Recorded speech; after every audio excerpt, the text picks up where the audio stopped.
Eu queria convidá-los a abrir a sua Bíblia no Salmo de número 130. Salmo de número 130 é um salmo muito bonito, um salmo que os judeus cantavam, né? No tempo deles de peregrinação, que é um cântico de romagem. E o salmo diz assim, Salmo de número 130. O salmo diz assim: das profundezas clamo a ti, Senhor. Escuta, Senhor, a minha voz. Estejam alertas os teus ouvidos às minhas súplicas. Se tu, Senhor, observares iniquidades, quem, Senhor, poderá escapar? Mas contigo está o perdão, para que sejas temido. Aguardo, Senhor, a minha alma aguarda, e espero na sua palavra. A minha alma anseia pelo Senhor, mais do que os guardas anseiam pelo romper da manhã. Mais do que os guardas pelo romper da manhã. Espere Israel no Senhor, pois no Senhor há misericórdia, nele temos plena redenção. Ele é quem redime Israel de todas as suas iniquidades. Vamos orar mais uma vez? Pai, nós te agradecemos porque a gente pode abrir a tua palavra, temos a liberdade de chegarmos diante do Senhor nesse tempo de culto. E eu clamo ao Senhor, ó Pai, que enquanto nós meditamos, o Senhor fale ao coração da tua igreja. Nós te louvamos e oramos no nome de Cristo Jesus. Amém. Conta-se uma história de um sentinela, e nós vamos chamá-lo de Josias. Não é o Josias bíblico, mas é o nome que foi dado a esse sentinela. A história diz assim: em toda fortaleza antiga, a tarefa mais solitária e angustiante era do sentinela da muralha, especialmente na escuridão da noite. Pense no soldado Josias. Ele estava no seu posto mais alto. A noite era fria, úmida e, o pior de tudo, silenciosa demais. O silêncio não era o alívio, era uma ameaça. A neblina que vinha do vale grudava na armadura e o frio parecia penetrar até os ossos. Josias andava de um lado para o outro. Sua mente estava cansada.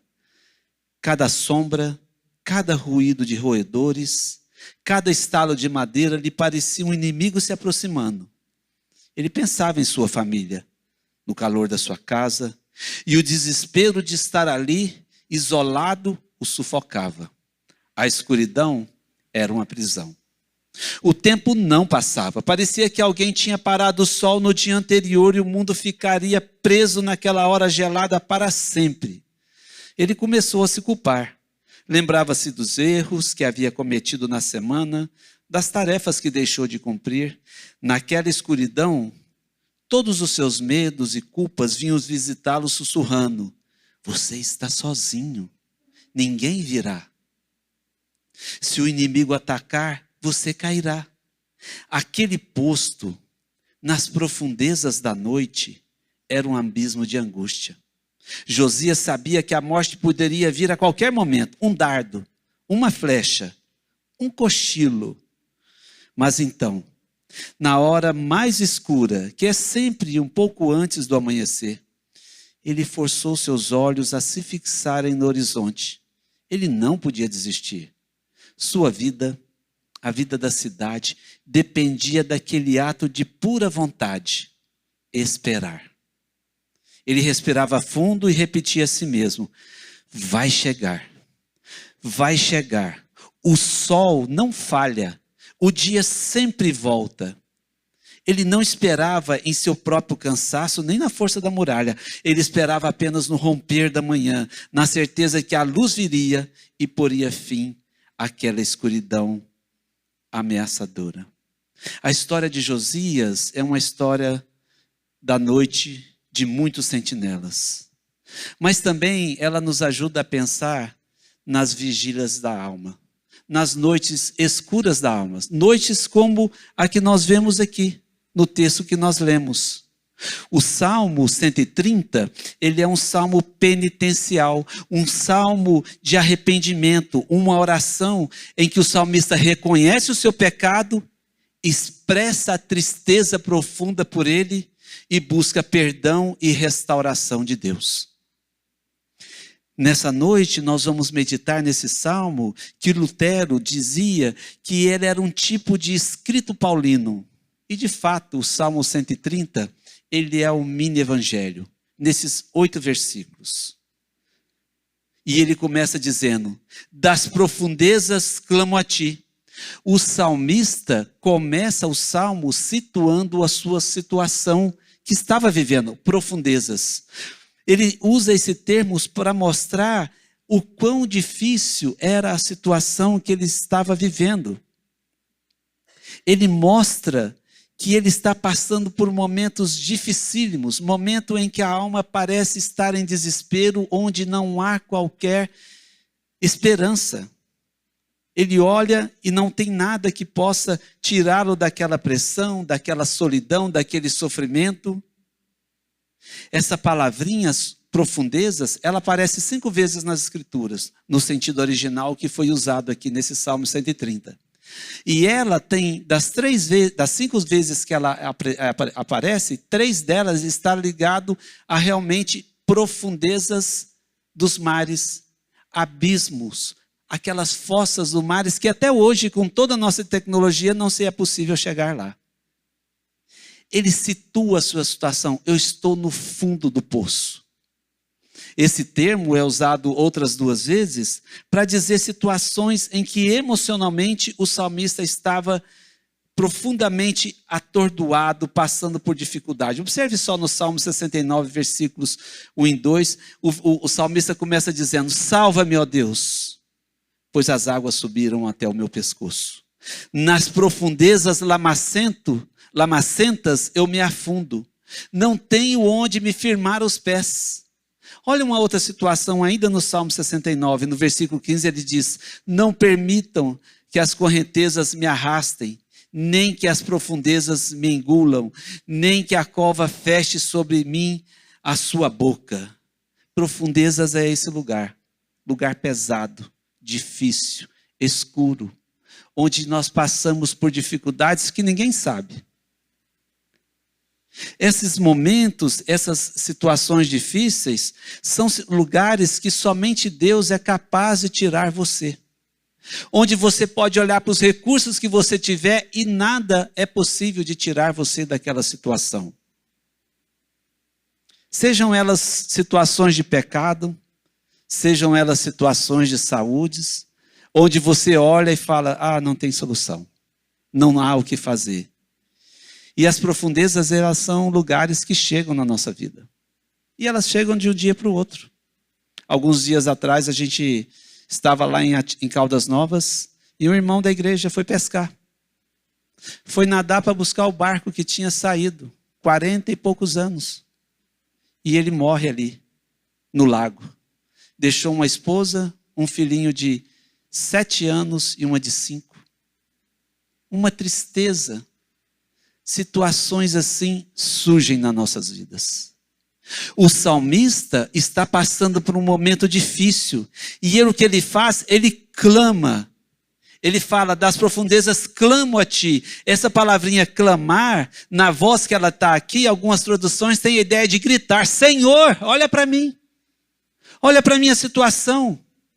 Ele está no fundo do poço. E ele sabe que o único que pode sustentá-lo e tirá-lo de lá é o Senhor. Ele sabe que naquela situação não tem como ele se virar e sair dali sozinho. Muitas vezes a gente pensa, né? Que a gente, essa situação eu tiro de letra. Não existe autossalvação nas profundezas. O único que poderia tirá-lo é o Senhor. E ele repete esse clamor. Olha o versículo 2, ele fala, escuta, Senhor, a minha voz. Estejam alertos os teus ouvidos às minhas súplicas. É uma súplica intensa, persistente, de quem está passando por lutas e sofrimentos. E ele tem a convicção de que somente o Senhor pode tirá-lo de lá. Quando a gente lê os Salmos e a gente olha para Davi, quando enfrenta essas situações, ele tem essa atitude. Porque muitas vezes, nas profundezas, é um lugar onde a gente nem tem força para orar. A gente não quer nem orar. está tão atordoado pela situação, está tão incrédulo. Olha só como é que Davi lidava com essas situações. Ele diz: os justos clamam e o Senhor os ouve e os livra de todas as tuas tribulações. Salmo 34, 17. No 18:6 ele diz: na minha aflição clamei ao Senhor, gritei por socorro ao meu Deus. Do seu tempo ele ouviu a minha voz. O salmista, no Salmo 130, ele está dizendo: Senhor, presta atenção, ouve a minha voz, olha para mim, dá atenção à minha dor. Ele ora ao Senhor, ele apresenta diante de Deus a miséria que ele está vivendo, clamando ao Senhor que esse coloque a sua misericórdia diante daquele sofrimento de dor. E sabe, meus irmãos, nós temos um grande alento, que Deus escuta a nossa oração. Assim como a gente viu ali Davi clamando e falando que o Senhor o ouviu do seu templo, o Senhor ouve. Ele ouve a nossa oração. Ele não é surdo para as nossas dificuldades. Ele não nos deixa de lado, mas ele está sempre pronto para nos atender. O salmista, depois dele clamar, ele dá um próximo passo aqui. E ele diz o seguinte: ele apresenta o Senhor e fala: Senhor, se tu observares iniquidades, quem, Senhor, poderá escapar? Ele chega diante, depois de clamar, ele reconhece a situação de pecado dele. Senhor, eu sou um pecador. Senhor, se o Senhor olhar, observar as iniquidades, os pecados, quem poderá escapar? Ele olha para Deus e ele sabe quem é o Deus, um Deus santo, puro, onde não tem sombra nenhuma de pecado ou de algo errado. E ele olha para ele, um pecador, e ele reconhece a sua fraqueza, a sua capacidade, a sua situação limitada diante de um Deus santo, diante de um Deus que não erra. E ele sabe que o Todo-Poderoso é totalmente santo. E ele olha para si e vê o quanto ele é pecador. E olha para tudo isso e ele considera também toda a humanidade. Ele fala: Senhor, quem poderá escapar? Não existe um sequer. Ele reconhece que ninguém escapa. Não existe um ser humano, alguém que possa chegar diante de um Deus que é santo. Por suas obras, por sua capacidade, por aquilo que faz, por aquilo que deixa de fazer. Não há ninguém que possa estar em pé diante do Senhor. Pensando que todos somos pecadores, não seria injusto se Deus o deixasse lá, nas profundezas. Deus não seria injusto se Ele não ouvisse a nossa oração. Porque todos nós somos pecadores. Ninguém é digno, ninguém é capaz, ninguém pode estar de pé diante desse Deus. Não haveria em Deus nenhuma injustiça em deixar-nos ali. Olha que Paulo diz em Romanos 3, versículo 10 e 12. Ele diz: não há nenhum justo, nenhum sequer. Não há ninguém que entenda, ninguém que busque a Deus. Todos se desviaram e tornaram-se juntamente inúteis. Não há ninguém que faça o bem, não há nenhum sequer.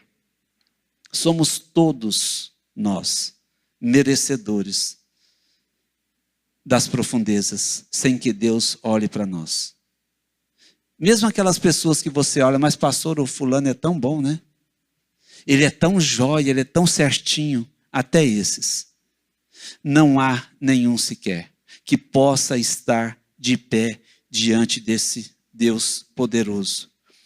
E ele continua: quem, Senhor, poderá escapar? Ele não está querendo fazer uma meia-culpa, no sentido de dizer: Senhor, todo mundo erra, né? Quem é que escapa? Ninguém vai salvar. Ninguém é capaz de estar diante do Senhor. Então, tipo assim, pega leve comigo, Senhor. Ele não está fazendo isso. Mas, muito pelo contrário, ele está reconhecendo que toda a humanidade, sim, é pecadora. Ele não está querendo dizer que o fato de todos errarem levasse Deus a querer tratá-lo com menos rigor por causa do seu pecado. Ele não está fazendo isso. Ou dizendo com isso que o pecado dele era menos agressivo a Deus, porque é uma coisa que todo mundo faz. E meus irmãos, a gente precisa ter cuidado. Porque se tem algo que a gente precisa ter cuidado é com esse pensamento. Às vezes, nossas decisões para com o pecado é baseado no que os outros fazem e não na justiça de Deus. Muitas vezes na igreja, a gente olha os pecados dos outros como se eles nos autorizassem a pecar também, porque todo mundo faz. Então, o que todo mundo faz, eu posso fazer também. E essa é uma mentira. Infelizmente, às vezes dentro da igreja, no meio do povo de Deus. E a gente tem que lembrar que Deus é santo. Ele é santo, e por ele ser santo, ele não aceita o pecado só porque todos fazem.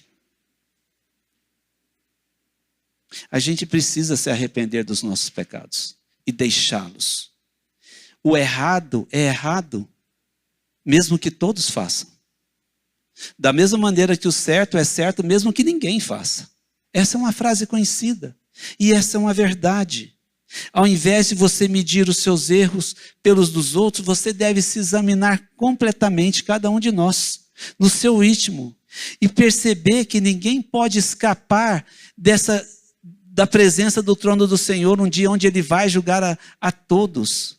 E Ele não vai julgar você a partir dos erros dos outros, mas a partir da santidade de quem Ele é, desse Deus que Ele é. O salmista, ele está ali e quando ele clama ao Senhor, ele olha para si e fala, eu não tenho direito nenhum. Ninguém tem, Senhor, diante de ti. Quando a gente vai para Paulo, lá em 1 Timóteo, versículos 15 e 16, ele fala o seguinte, essa afirmação é fiel e digna de toda aceitação. Cristo Jesus veio ao mundo para salvar os pecadores, dos quais eu sou o pior. Mas por isso mesmo alcancei misericórdia, para que em mim, o pior dos pecadores, Jesus Cristo demonstrasse toda a grandeza da sua paciência, usando-me como modelo para aqueles que nele haveriam de crer para a vida eterna. Paulo, ele não tinha um Instagram, mas ele não pegou o Instagram da época, abriu uma caixinha de perguntas e fez assim, olha, quem peca assim, assim, assim, fez aquela pesquisa, você entra e faz ali a votação, né? E aí no final ele falou, eu sou o pior dos pecadores. Não. Como é que Paulo chega a essa conclusão? Será que aquele orgulho, de dizer, não, eu sou mais fraquinho para as pessoas me louvarem? Não é isso. Muito pelo contrário. O que acontece é que Paulo compara o seu coração com a lei de Deus. Paulo compara a sua conduta com a santidade de Deus. Paulo compara o seu modo de agir com a natureza, a justiça, a honestidade, a verdade de Deus. E a única conclusão que ele pode chegar é que eu sou o pior dos pecadores. Ele olha para si, ele reconhece quem é Deus, ele reconhece quem é ele. E ele olha para tudo isso e fala, se Deus pode me salvar, Ele pode salvar qualquer um. E o salmista faz isso. Ele avalia a si mesmo e a humanidade geral. E ele reconhece essa pecaminosidade universal do homem. E ele sabe, a partir daí, a impossibilidade de alguém poder subsistir diante de Deus. Seja pelas coisas que você faz, seja pelas coisas que você não faz. É impossível se achegar diante de Deus. Para chegar diante de Deus, meus irmãos, é somente por meio de Jesus. Jesus morreu na cruz e ressuscitou para remir o pecador. Ou seja, em Jesus, o seu pecado é perdoado. Ele toma sobre ele o seu pecado para que você seja apresentado santo, puro e justo diante desse Deus. Para que você possa chegar diante desse Deus e não ser banido. Porque o seu pecado é perdoado em Cristo. A culpa do seu pago foi paga na cruz. E todo aquele que coloca sua fé e esperança em Cristo Jesus, sabendo que Ele morreu e assumiu a sua culpa, que caberia a mim e a você. Todo aquele que reconhece que o sangue de Jesus e confia nele, é salvo, é limpo desse pecado e pode chegar diante desse Deus. Remir o nosso pecado significa que não ficou nenhuma dívida para nós. Você é sócio remido, né? Não paga nada, só recebe os benefícios. Foi isso que Cristo fez por nós. Ele remiu o nosso pecado. E agora a gente é justo. E ele diz o seguinte, o salmista continuando, explicando, ele diz: mas contigo está o perdão para que sejas temido. Que alento para o nosso coração.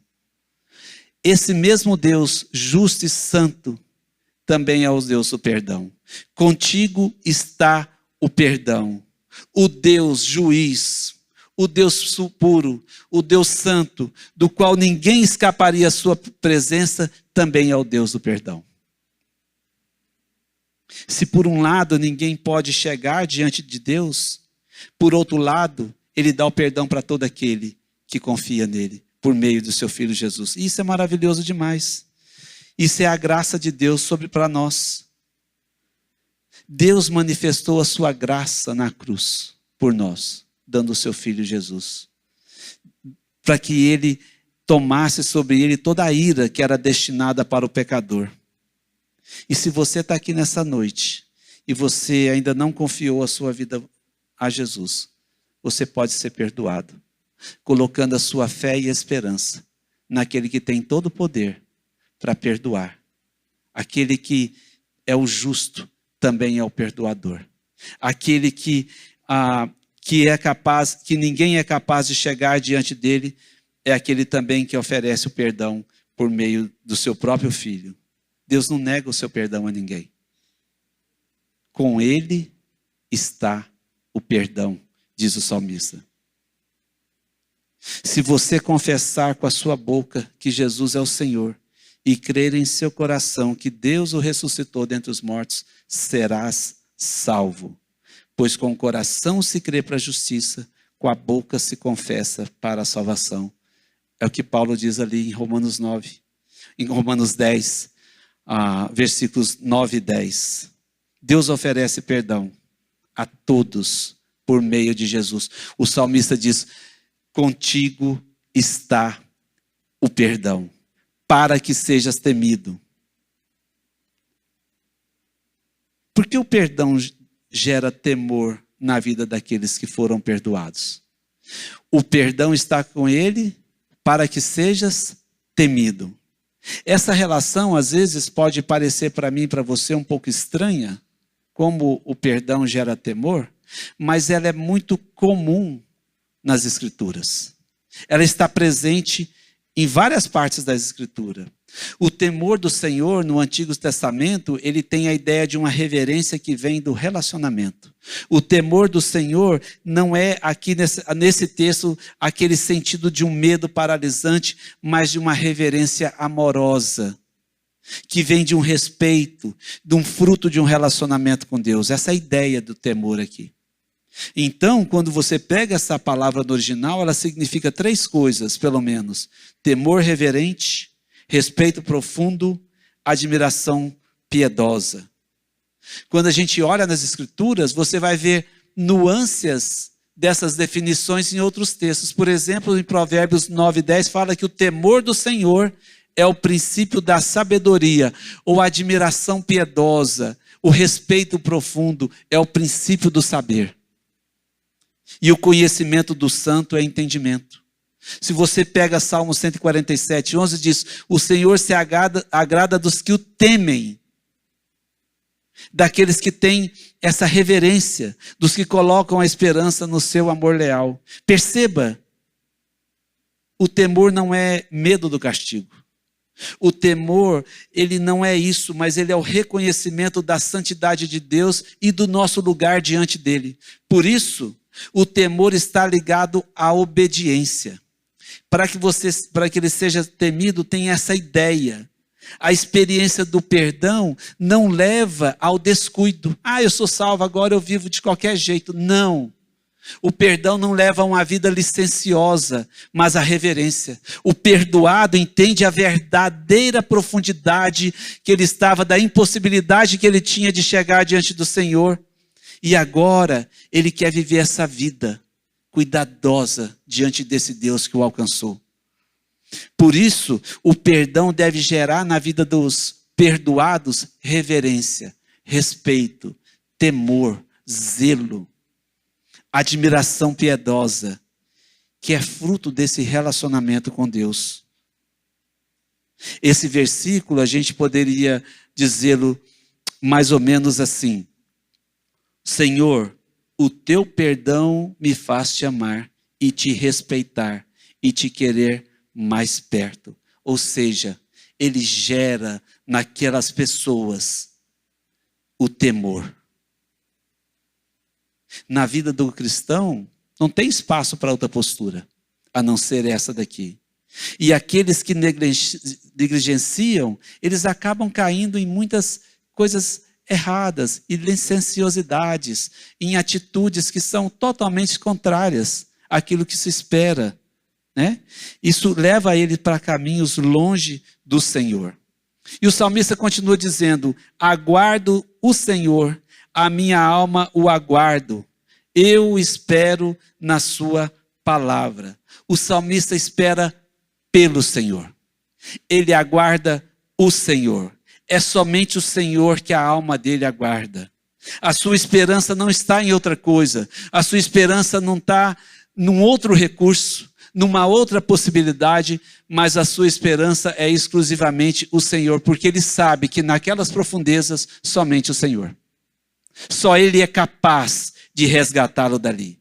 Só ele é capaz, ele é o único que pode livrá-lo. Na história que nós vimos, o sentinela aguardava o sol. O salmista aguarda o Criador do sol. Ele aguarda aquele que não falha. O sol, que a gente sabe que não falha, poderia falhar, mas o Criador dele não. E é nele que o salmista coloca a sua esperança. E ele usa a palavra aqui, aguardo o Senhor. Essa palavrinha está no tempo verbal que dá uma ideia de uma ação ativa e intensa. É uma espera ativa e não passiva. É uma espera que faz aquele que aguarda buscar por isso, lutar por isso com o Senhor. Sabe quando você está aguardando o Senhor e o seu coração é vacilante? Quando você fala, mas será mesmo? Sabe o que a gente tem que fazer nessa hora? Pregar a palavra para o nosso coração. Lembrá-lo das verdades. Não acreditar no engano do nosso coração, mas na verdade da palavra. Ele virá. Ele vai te socorrer. Ele vai cuidar de você. Ele aguarda, o salmista aguarda ele com a alma. Aguarda o Senhor, a minha alma aguarda. Eu espero na sua palavra. Ele é intenso, ele é completo. Ele aguarda o Senhor com o profundo do seu ser. A promessa da espera está na palavra de Deus. A palavra não falha porque foi o próprio Deus quem prometeu. Ali há o empenho daquele que não falha. A palavra de Deus é o único fundamento seguro para o salmista, mas também para nós. Aquele que não falha prometeu. A esperança do salmista está nela. E nós esperamos nela, porque ela foi dada por esse Deus que não falha. Na doutrina da nossa igreja, nós temos a sola escritura, não é somente a palavra. Nada mais. A nossa esperança está nesse Deus da palavra, que Ele é o fundamento seguro para a confiança e a esperança do pecador. A palavra, ela nos alimenta. A palavra nutre o seu coração. Quando eu falei agora há pouco que você precisa pregar para o seu coração, você quando prega para o seu coração, quando ele está vacilante, você prega, sabe o quê? A palavra. As promessas do Senhor. Para que você anseie pelo Senhor, você precisa pregar para o seu coração a palavra diariamente. Como é que a sua alma é nutrida? O que que alimenta a sua alma? O que que alimenta o seu coração? O nosso coração precisa ser nutrido e alimentado por essa palavra. Deus nos dá os meios para isso. Os anseios, as lutas, os medos, eles são tratados por Deus por meio da sua palavra. Por meio do culto público, por meio do ajuntamento, por meio do aconselhamento entre os irmãos, por meio de estarem juntos como igreja, sentado à mesa, um na casa do outro, voltando à esperança e à confiança naquilo que nos dá a esperança, que é a palavra. No seu tempo a sós com Deus, quando você abre as Escrituras e fala, Senhor, o que eu tenho para aprender aqui hoje a respeito de quem o Senhor é? O que eu tenho aqui para aprender hoje a respeito dos meus pecados? O que o Senhor quer me ensinar? Esse abrir a palavra e se derramar diante do Senhor, encher o coração, nutri-lo dele. Nós precisamos disso. A palavra traz à memória as verdades que nos sustenta nessa espera, enquanto ele não vem.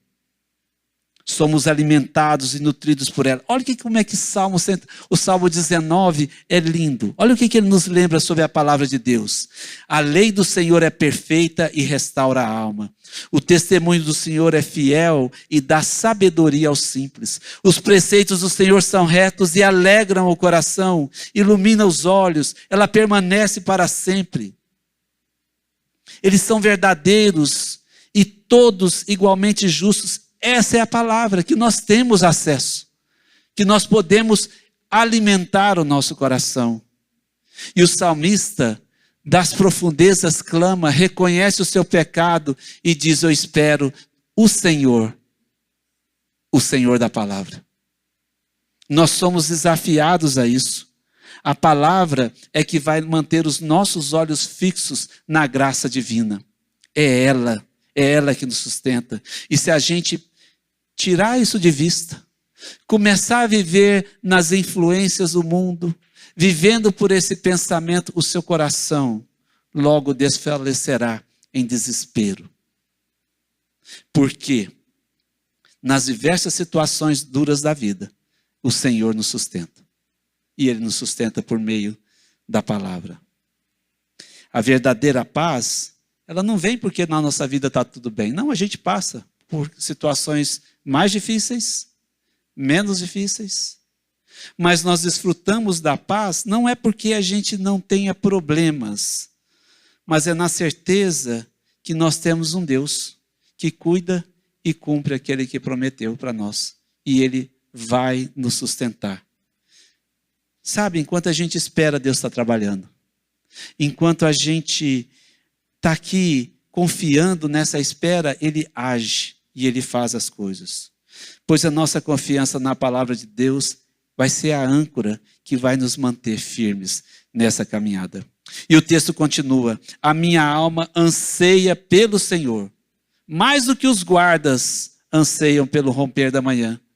Mais do que os guardas pelo romper da manhã, o salmista repete. Josias, nossa história do sentinela, ele teve uma noite agoniante. Ele teve uma noite de espera pelas longas horas, elas pareciam intermináveis. Aquela noite parecia que tinha muito mais horas. Ele estava cansado, sua mente cansada, os barulhos o assustavam, o frio, os pensamentos, a solidão, o risco da morte, as profundezas da noite. Parece alguns dias que às vezes a gente enfrenta. Essa era aquela noite dele. Mas a certeza que amanhã viria fez com que ele permanecesse firme. Pois o sol não falharia. Por mais que essa noite parecia interminável, ele sabia.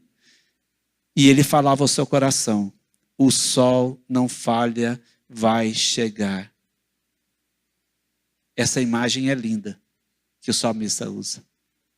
Para nos lembrar, para nos lembrar que mais do que os guardas anseiam pelo romper da manhã, que vai chegar, eu aguardo no Senhor. A minha esperança está no Senhor. É isso que o salmista fala. tudo pode falhar, ele não falha. Ele tem essa atitude. O salmista não desiste, mas ele permanece com intensidade, pregando para o seu coração quando necessário. A resposta, meus irmãos, às vezes pode parecer longa, demorada aos nossos olhos, mas ele virá. Aguarde, espere, e o Senhor vai te sustentar nessa espera. Deus não permite que você passe por dificuldades maiores que você possa suportar. Mas isso não se aplica somente àqueles que estão nas profundezas. Isso se aplica para qualquer área da nossa vida. Se Deus é capaz de sustentar você nos abismos inalcançáveis, quanto mais nas coisas simples da vida. Mas muitas vezes a gente olha para essas coisas e a gente quer deixar Deus de fora. Mas é um tremendo erro. Nós precisamos confiar no Senhor. As coisas profundas nos mostram o extremo. Aquele que cuida nas profundezas, cuida nas coisas simples da vida, que às vezes se tornam difíceis. Confie no Senhor, espere nele. O que acontece no versículo 7 é que ele fala: espere, Israel, no Senhor, pois no Senhor há misericórdia. Depois dele falar da sua própria experiência, agora ele fala para a nação de Israel. Depois dele falar do seu testemunho, ele convida todo o povo a compartilhar dessa esperança. Esse versículo, ele fala duas palavras importantes. Ele aponta para dois atributos divinos, como a garantia da espera. Olha o que ele fala: espere, Israel, no Senhor, pois no Senhor há misericórdia. Uma palavrinha hebraica que chama hesed. Você já deve ter ouvido por aí. E nele temos ampla redenção, que é a ideia de algo muito copiosa, grande, abundante, algo que transborda. A redenção, essa redenção do Senhor, ela é copiosa, ela é farta. Apesar de não haver em nós qualquer dignidade, Deus é misericordioso e Ele oferece essa misericórdia e essa redenção ampla, copiosa, abundante. E o fundamento que ele nos leva os crentes a esperar por isso é essa palavrinha. Misericórdia é a palavrinha hesed. Tem aí, uma explicação. Hesed é uma palavra que ela não tem uma tradução no português. Em algumas Bíblias é traduzida como misericórdia, como a gente tem aqui na NAA. Ela é traduzida como bondade. Na NVI, ela é traduzida como o amor leal de Deus. Esse amor leal, ele fala de um amor que é firme, que é fiel, que é imutável. É o amor da aliança, é o amor que permanece mesmo quando a gente falha. É um amor que não depende da nossa atitude, ele depende somente de Deus. É um amor unilateral que Deus dá, independente daquilo que você faz. Esse é o hesed. E a garantia que ele diz é o seguinte: espere, Israel, pois no Senhor há hesed. Há amor leal, há misericórdia, há bondade. Há amor quando você falha, porque esse amor independe daquilo que você faz, depende somente de Deus. Ele não depende do seu desempenho, mas ele depende da fidelidade de Deus. O amor leal não depende da sua performance, se você foi bem ou mal, depende só do Senhor. O socorro de Deus vem até nós, não pelos nossos méritos, mas pelos méritos de Cristo. Foi o que Cristo fez na cruz que nos faz chegar na presença desse Deus. Foi o que Cristo fez na cruz que nos alcança e nos dá esse privilégio de chegarmos diante dele. E ele fala: espera no Senhor. Ele cuida de vocês. Quando a gente não vê saída, nós devemos descansar, porque a bondade de Deus, o resto dele, está ali para nos socorrer. Temos certeza da nossa plena redenção, pois da misericórdia é o manancial, do Hesed é esse manancial onde flui a nossa redenção. Não depende daquilo que você faz, mas depende daquilo que Ele fez por você. Muitas vezes nós atravessamos momentos difíceis na vida, mas nós somos lembrados que mesmo quando passamos por momentos assim, Deus continua sendo o nosso escudo, a nossa defesa, a nossa proteção, o nosso sustento, derramando sua misericórdia, derramando sobre nós o seu Hesed. Ele sempre nos dá um caminho. Mesmo que você olhe e você não veja qualquer porta de saída, Ele está lá, cuidando. Se você se sente perdido, descanse no Senhor. Pregue a verdade para o seu coração. Ele vai e Ele está cuidando de Deus. Porque quando o povo de Deus espera no Senhor, ele descobre que Deus nunca esteve longe. Mas Ele está sempre ali, no tempo dEle. E o salmista termina dizendo, é Ele quem redime de todas as suas iniquidades. Lá atrás, no Gênesis, quando Adão pecou, Deus prometeu que mandaria aquele que pisaria a cabeça da serpente. Aquele que traria a redenção para Israel. Jesus é a promessa final dessa restauração plena, ampla redenção que o texto fala. Ele é o perdão total por quem aqueles esperavam e nem sabiam que era Jesus. Mas nós temos a revelação completa. Jesus é a revelação completa. Jesus é a redenção completa. Essa promessa apontava para Cristo. Apontava para aquele que lá no Calvário nos traria plena redenção. Efésios 1,7 fala, nele temos a redenção por meio do seu sangue, o perdão dos pecados, de acordo com as riquezas de sua graça. Ele redimirá o seu povo de todas as suas iniquidades. Meus irmãos, Deus não apenas nos livra das nossas profundezas, Ele perdoa os nossos pecados. Deus não apenas nos livra das situações temporárias, mas Ele é a nossa redenção total e eterna com Ele. Ele não só nos tira das circunstâncias difíceis, mas Ele nos tira, nos livra, nos limpa do pecado. Sabe, quando o povo de Deus se achega diante do Senhor com humildade, pedindo perdão, o Senhor não rejeita, mas Ele concede perdão, que Ele já havia providenciado, desde que Ele começou esse mundo. Eu queria terminar com algumas aplicações, ou nos lembrar concluir algumas coisas que falamos nessa mensagem. A primeira é que não há autossalvação. Você não vai se salvar. Clame ao Senhor. Somos totalmente incapazes de nos reerguer por nós mesmos. Nas profundezas, somente o Senhor. Então, dependa exclusivamente do Senhor. Cristo mais nada é igual a tudo que você precisa. Tudo que vocês têm sem Cristo é igual a nada.